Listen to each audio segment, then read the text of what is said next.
I created a new look for my dining room from pictures of my past.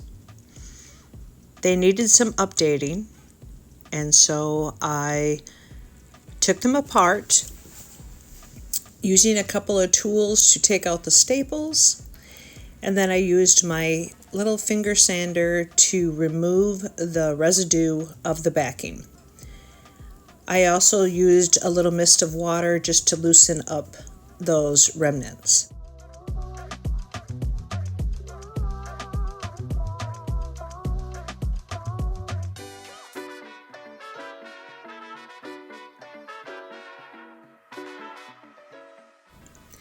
I used a baby wipe to clean off the surface of my frame and get it ready for the paint. I chose the color Homestead Blue in the Fusion line.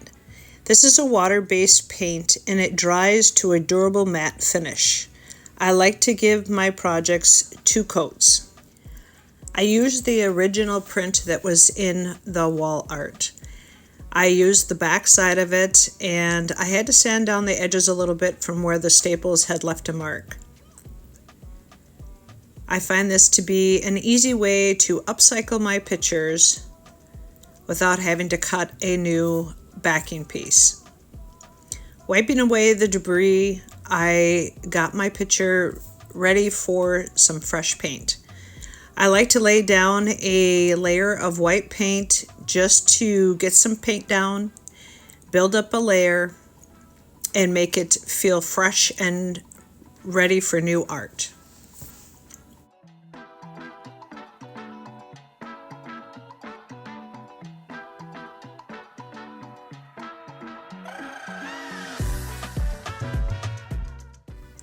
I gave it 2 coats of the white paint and then I dried it thoroughly. Here I had mixed 2 colors of the Fusion line. I added to the Homestead Blue that I used for the frame, I added limestone. And so this helped me get a tone just a bit lighter than the actual frame. I'm covering the outside of my project with that mixture of paint, leaving the middle open for this beautiful mustard color. I am going to blend these colors together to allow my artwork to have a highlight, which will bring added dimension and depth to my picture. At this time, I really don't know what I'm going to lay down on top of this or what I have in mind. I just knew that I liked these colors and I wanted to do a blending technique. Using spritz of water and that flat paintbrush and layers of paint, I was able to achieve the perfect background. You'll see I do this over and over, and if it starts to get too muddy, you may need to allow your area to dry and then add another layer. I decided that I wanted to add the original Homestead Blue to the edges of this. Again, just to add another dimension to the background.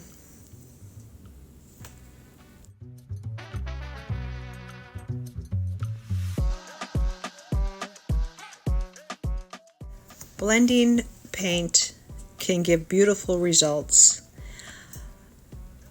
I try to practice often with the different projects that I do, and each project can come out differently. But just using those steps, water and layers, and to remember to take that flat paintbrush and go very lightly over the top of it. You just need a light hand when blending.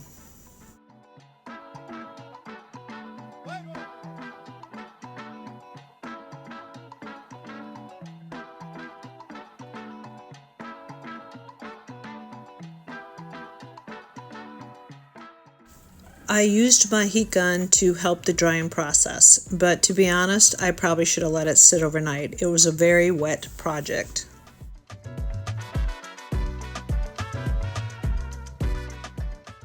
I finally decided a starting point of what I wanted to do with this artwork.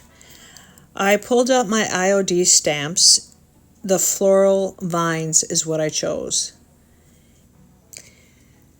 The inspiration I had was vintage wallpaper. My background was still a little damp, so I did end up adding heat across it again for a little bit, just to make that a little more drier. I didn't want my ink to smudge. I used a grid to lay my stamp on. It helps stabilize the stamp. Using StazOn ink, I inked up my stamp and made sure I got all the edges. Pressing firmly, I lined up my stamp in the middle of my project. Then I used a roller for a clean image.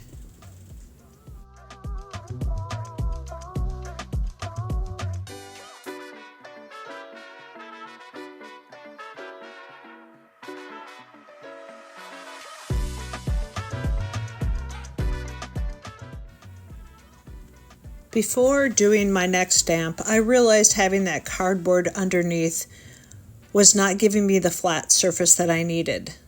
So I took that to the side and then I finished stamping my artwork. Using the roller and just being careful, I feel I got some really great prints.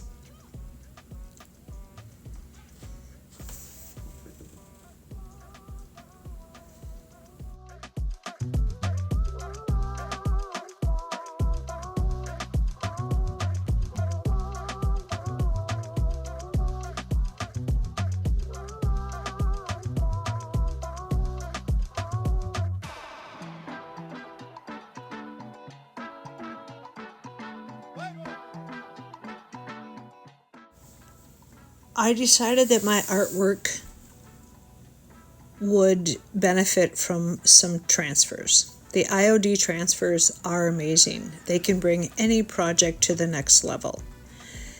Using the book of transfers, Lovers of Flowers, I looked through each page and found the perfect set of flowers for my artwork. You can cut your transfers and use any part of them that you want. So I cut this particular flower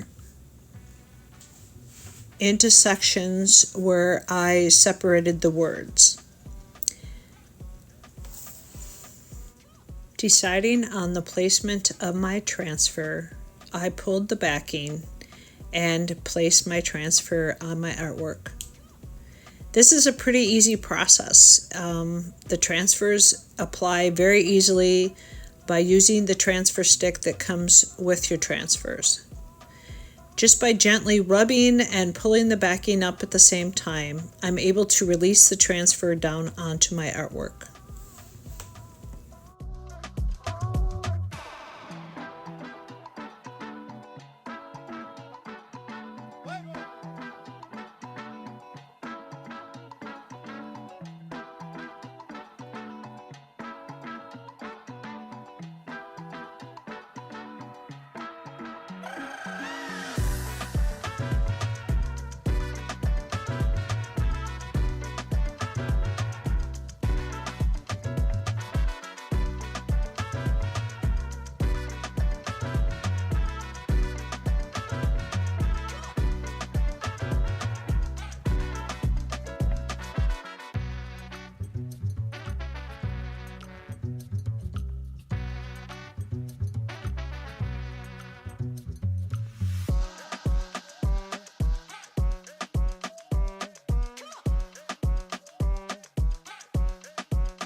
After each transfer is down, I have my figure go over the top of it just to burnish it down. I decided it needed a little something more, and so in the Wild Bullman transfer book, I found a couple of butterflies just to add some extra color and dimension.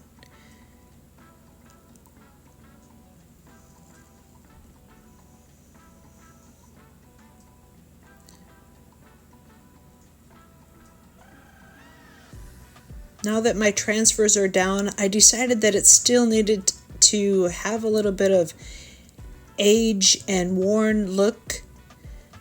And so I got my finger sander out and lightly, very lightly, just went over my project to just try to rough up the edges a little bit and give it a more worn look. Let me know in the comments below what you think of this project.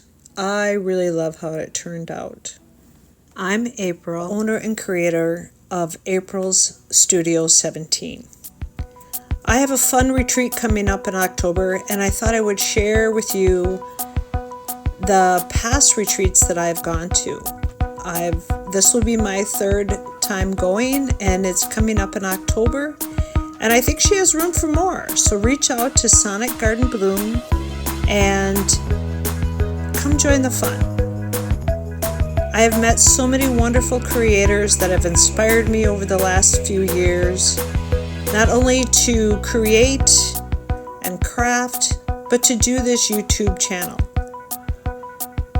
If this is content that you enjoy, I hope you will subscribe and follow my journey.